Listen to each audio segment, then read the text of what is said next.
Take our lead. Let's help you make your mark.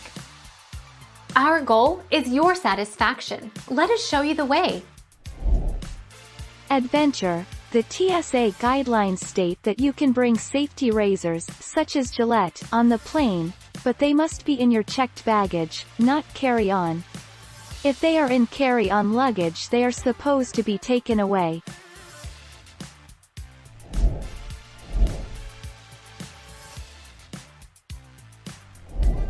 Take our lead. Let's help you make your mark.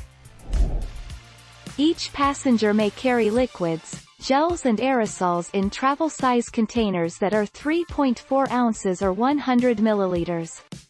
Common travel items that must comply with the 3-1-1 liquids rule include toothpaste, shampoo, conditioner, mouthwash and lotion. Thank you for watching. Please subscribe and hit the bell notification.